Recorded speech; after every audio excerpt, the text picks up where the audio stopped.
talking about HR diagrams, which starts on page 278, section 10.5. This is an HR diagram. Temperature on one axis, luminosity on the other. You put, and what is luminosity? What's another word for luminosity? Brightness. Brightness. This is how bright it is, and this is how hot it is. Yeah, that was me, guys. And so a star that's not very bright, but is real hot, is down here in the lower left. We have a name for stars in the lower left. They're called white dwarfs. Here's a star that's real hot and real bright. That's a blue giant. Stars on the right are real bright, but they're cooler. It's a red giant. And stars on the bottom right are not very bright, and they're also cool. Those are your red dwarfs. So, dwarfs near the bottom, and that's why they aren't very bright, because they're small. See? And giants at the top. And there's the sun kind of in the middle. We aren't a giant and we aren't a dwarf. We're actually, as scientists classify dwarfs, our sun is right at the top, the biggest dwarf star. So it kind of is a dwarf.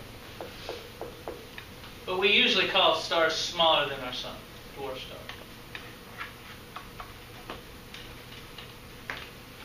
So the most common types of stars are at the bottom of the chart, red dwarfs, and the least common are on the top left, blue giants.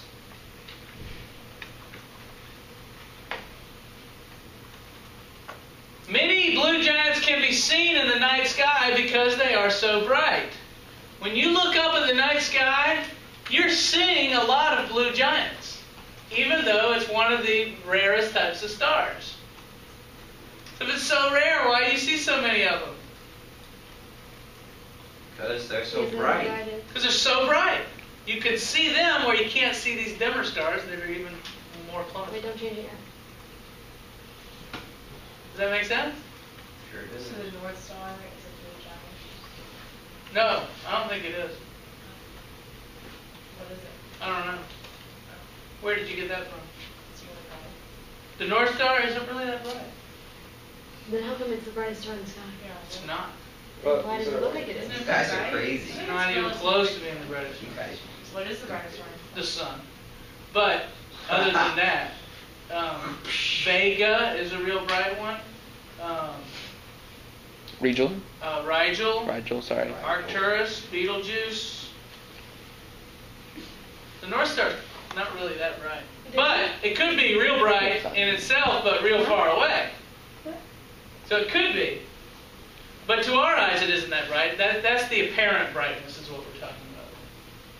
But I don't even think that the North Star, it's called Polaris, is that bright of a star. Are there any other stars besides the sun that can be seen during the day? No. Nope. The sun's light is just so great that it blocks out all the star's lights. Now, so every once in a while there's a supernova, and they say you can see a supernova during the day. It looks like a real bright star, a daytime star. But it's only bright like that for a couple of weeks, and that's when a star is blowing up somewhere. So I told you last time, whoops, when they start plotting a bunch of stars on a graph, most of the stars end up along this middle line, which we call this middle line the main sequence. So pretty much most stars that are cold temperatures are low luminosities. And so they all kind of end up along this line. There's a few of them out here, though, in the white dwarf region. Most stars that are as bright as our sun are also the same temperature as our sun. So they're right here on the main sequence around our sun.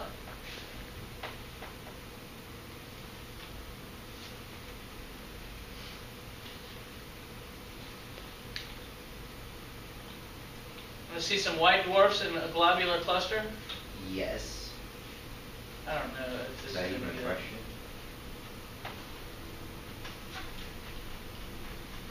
They're zooming in with their telescope. Zooming in even more It's crazy. with successively stronger telescopes.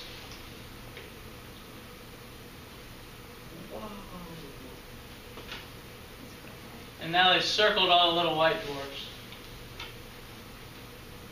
Apparently within each one of those circles is a white dwarf, which I can't even see. Can y'all? No. Maybe it's meant to be dwarfs. Maybe you're just. They're small. That's all you need to know.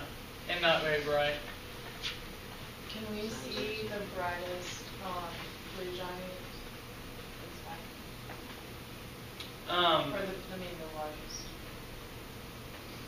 Like on that video? Yeah, I don't know. I don't know where, if that's in the northern skies or the southern sky. It might be in the southern skies, so you'd have to go south to see it. And it might be so far away, but they know, if they know it's real far away, you know, the telescope can compute its brightness and say, whoa, this is a really big, bright star.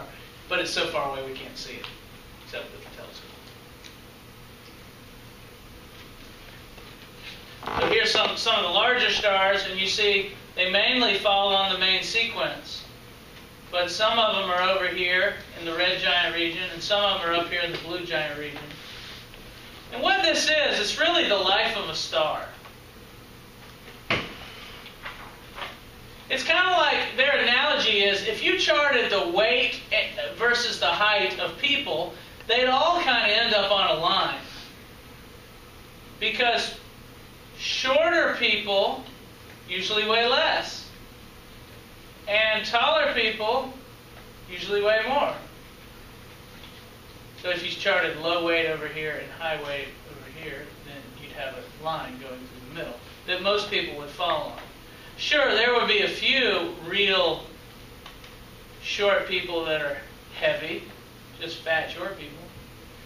And there'd be a few taller people that are light, real tall skinny people, but not many. Most of the plotting would go in the middle of the chart. Right? And stars are the same way. What's that? I said correctly, Mundo. Nice, thank you. About 90% of stars lie in the main sequence. That's on that middle line.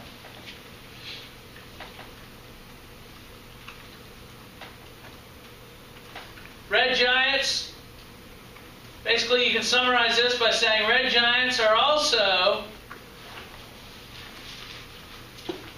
make up a small percentage, just like blue giants, because they're bright. We can see them because they're bright. There's not many of them out.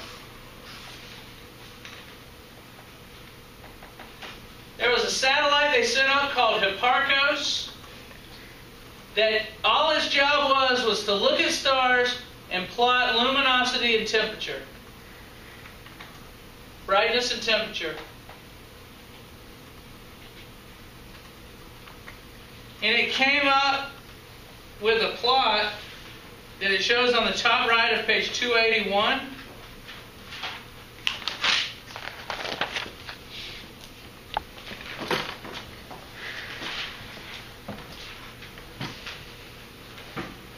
And it catalogs several thousand stars. It might be several hundred thousand. 2 million stars. And so this is just a small amount of its data.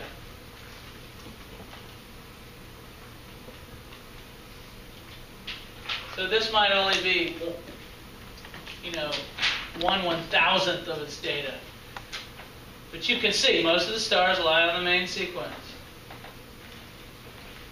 Now the Hipparcos satellite couldn't pick up the dimmest stars, so you don't see many down here. Even though there would be a lot of them down here. and more down here. But Hipparchus just couldn't see that far, and they couldn't see that dim, and they couldn't pick a lot of those up. But you can see what's happening here. A bunch of them on this line, and then some of them tailing off this way. And what's happening is, this is a plot of a star's life. Stars will spend most of their time on this main sequence. And then when they start to die, they start to expand. And they jump off of the main sequence and they make their way to the right, diagonally this way. This is what happens when a star is about to die. It sits on the main sequence here for hundreds of millions, even billions of years. And then when it starts to die, it peels off of the main sequence to the top right. And so what is it doing? It's getting brighter because it's going upward on the chart. And it's getting cooler because it's going to the right. So stars, when they die, become brighter and cooler. And what they're doing, and our sun's going to die like this, they expand. When our sun, in about 4 or 5 billion years, when our sun starts to die, it'll expand. And its gases will push its way out, and our sun will get bigger and bigger, and our sun will become a red giant. And as it gets bigger, it cools, because the outer gases of the star are real far from the center, where the heat is. So they get cooler and cooler. And so it becomes red instead of yellow or blue. It becomes red. And eventually it gets so cool that it doesn't even glow anymore and you can't see it. And the gases just float up into space. Is it still hot? The gases are hot for a while, and then they'll just slowly cool off where they get just as cold as space is. And they're spread out into space. But the center of the star is still hot, and it's left there. And the center of the star is what we call a white dwarf. How long does that stay there? Forever. Really? Yeah. What is it? It's a big ball of carbon. And some other elements, but mostly carbon.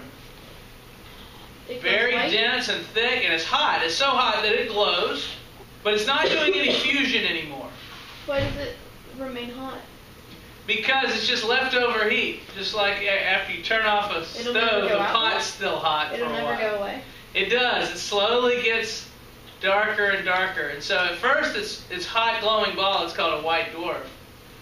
But then it'll cool off and stop glowing, and it'll turn into what's called a black dwarf.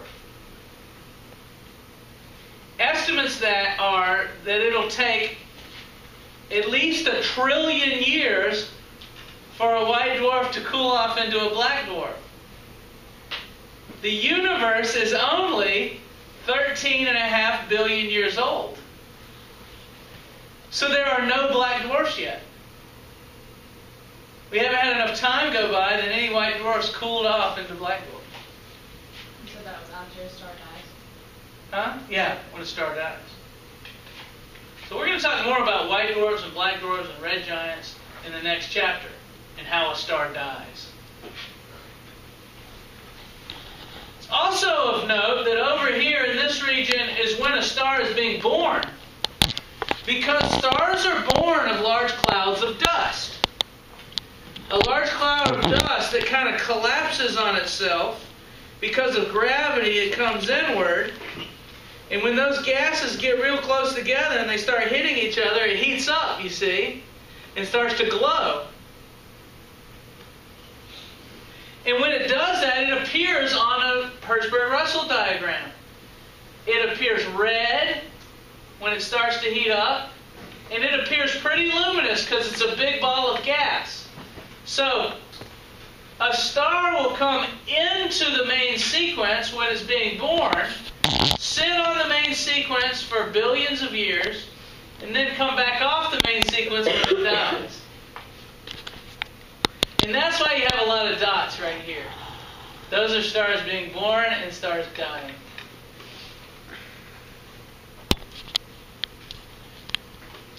What do you think of all that? You don't care about Hertzsprung-Russell, do you? Do you? Let's skip that. I want to show you this picture. You see, those are headlights of a car. All right? Let me show you the next picture. Same car, different distance away. Can you tell by looking that that's a long ways away and that's close? And you pretty much just do that automatically. You don't think much about it. If you see headlights that aren't very bright, you know the car's a long ways away. Because you know how bright headlights are. You have an idea of how bright headlights are. So if you see a picture like that, you know it's a car far away. And if you see a picture like that, you know it's a car that's closer. You don't think that somehow the headlights got brighter. The headlights are staying the same the whole time. Weird. So we can use this idea and the fact that 90% of stars lie on the main sequence. And we can use this chart to figure out the distance to a star based on its brightness. Based on its temperature. So, let's say I see a star through my telescope way far away, and I can plot the temperature using data from the line, spectroscopic data. So I can use spectroscopic data, and I can tell you that that star real far away is a red star. Well, I got a 90% chance that it's that luminosity. Because 90% of stars lie on the main sequence. It's either going to be, if it's red, it's either going to be here, about that luminosity, or it's probably a giant way up here and is at that luminosity. But like I said, 90% of stars are on the main sequence, so there's a 90% chance it's that luminosity. So we can figure, what satellites do is they use their spectroscopes and they find the color of the star, and they say, okay, it's probably a certain luminosity, and once you know the luminosity, you can tell the distance. The same way you can with the headlights. If it looks dim to us, let me ask you this question, open your mind here. If it looks dim, and we know it's really bright, say it's up here. If we know it's really bright, but it looks dim, how far away is it? Is it close or is it far? We know it's bright, but to us it looks dim. Are you thinking? Very far. Is it far? It's far? Very far. Are they right? We know it's bright, but it looks dim. It must be really far away, you see. We call this idea of using temperature that we know from looking at it through our scopes, and luminosity that we can infer because 90% of stars are on the main sequence. We can infer the luminosity. And then once we know the luminosity, once we know how bright the star actually is, then we can tell how bright it looks to us, its apparent brightness, and get the distance out. And so they're finding the distance to all these stars out there this way. And there's a name for that technique. It's called spectroscopic parallax. And that's what this is, spectroscopic parallax. Using the HR diagram to determine the distance to a star. If you know the star's temperature by its color, you can guess the luminosity by the HR diagram with a 90% certainty and determine the distance by its apparent brightness. That's an important technique. It's the way they tell the distance to most stars out there. You need to understand that these scientists, when they're plotting these distances, They know in the back of their mind that there's a 10% chance that they're wrong on this. That it's really a lot brighter, perhaps, and is a lot further away. But it's one way of checking your distances. And as you're reading along and it's talking about stars, it's important to try and find the star's distance. That's helpful in making a map of the universe.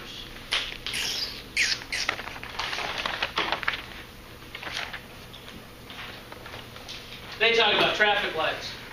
You know the brighter light, if you're looking at traffic lights in the distance, you know the one that's brighter is closer, because you know the brightness of the light.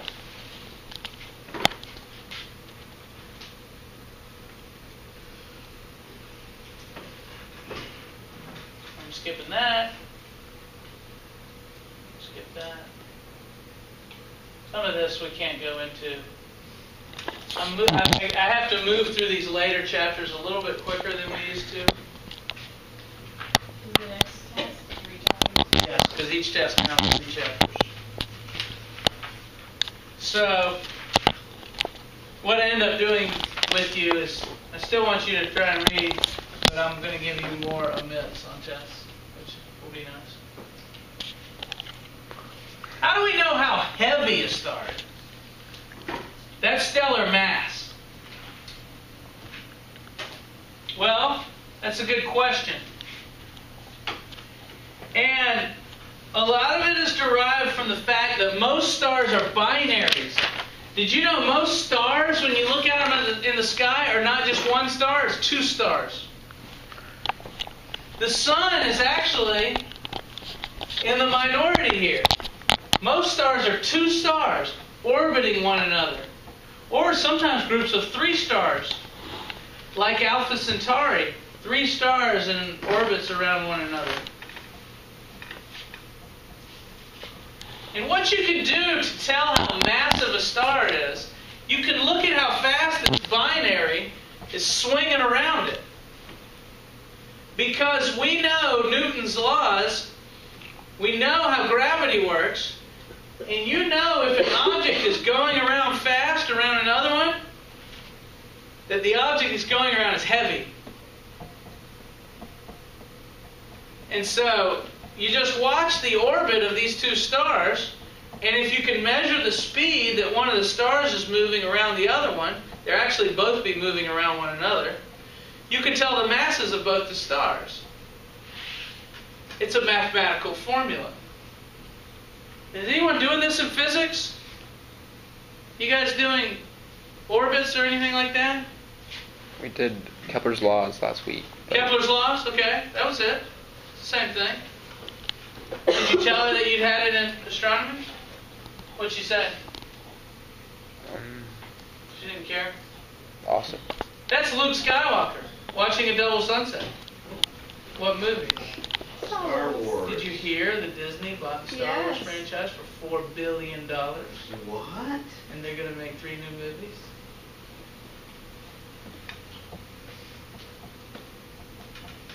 Here we go. Here's a picture. And here's a star. This is showing pictures taken of Kruger 60 is the name of this star. And it's a binary. These 2 stars are a binary. Meaning this one's going around that one.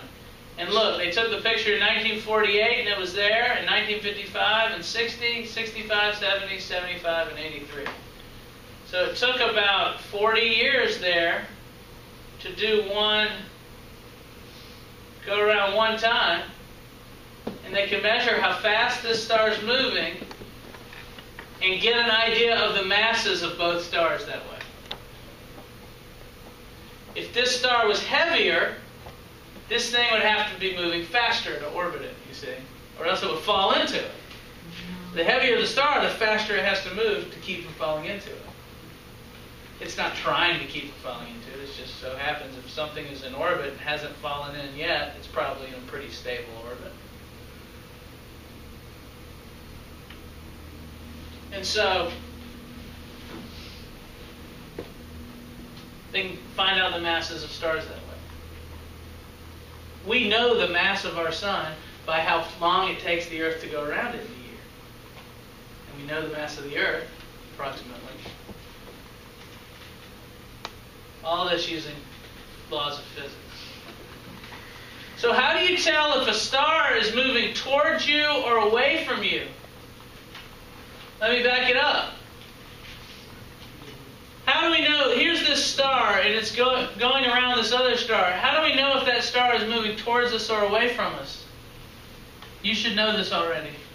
Doppler. Yes, the Doppler effect. The light coming from that star will be shifted if it's moving towards us or away from us. So if we're over here looking at it, then it will be coming towards us here and going away from us here. And you can tell by the shift of the light, the shift of the spectra. Here we go. Here it's shifted to the left. This is the normal lines you would see for hydrogen. And here it's shifted to the left. It's red shifted. And here it's shifted to the right. It's blue shifted. What's blue shift and red shift mean? Do you remember?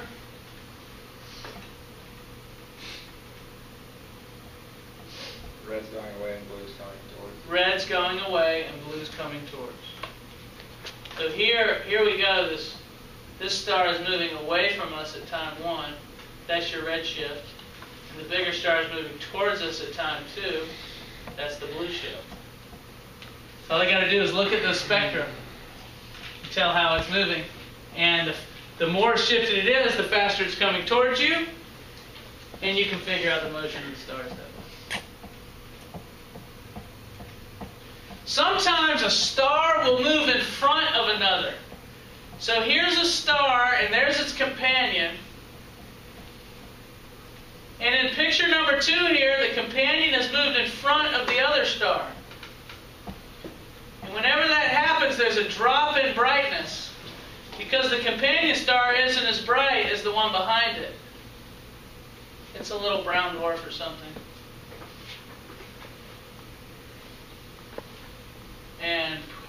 Or a little red dwarf. It's not as bright. And so you get a dip in the light when this one goes in front of that one. There's also a little dip when that one goes behind the big one. And so that's another way to tell that a star is a binary, and to infer something about its size. A bigger dip would result if this were a bigger companion.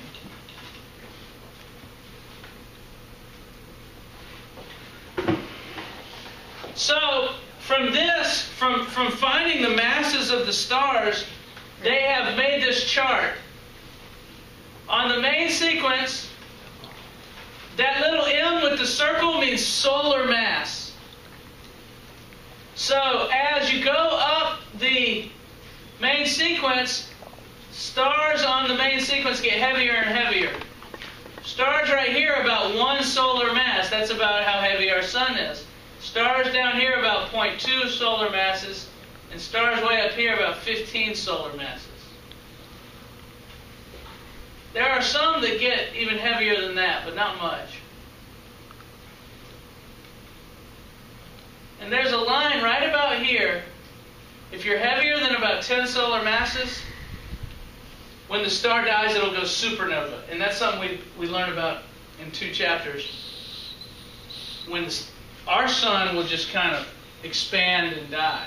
But a real heavy star expands and then crashes and explodes. And you got to be, there's a line right about there. Anything above that line will go supernova. Anything below that line will not when it dies.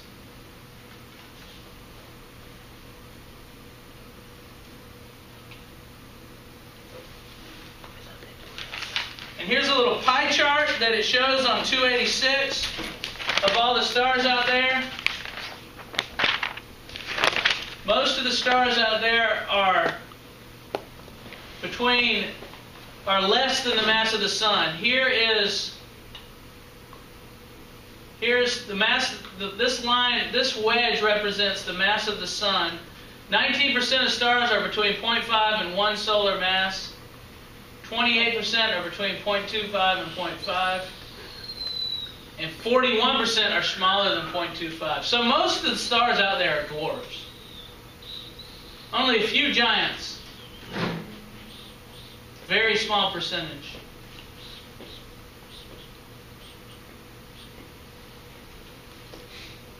Not many big stars, most small stars. But again, when we look up at the sky, we see a lot of the big stars because they're so bright.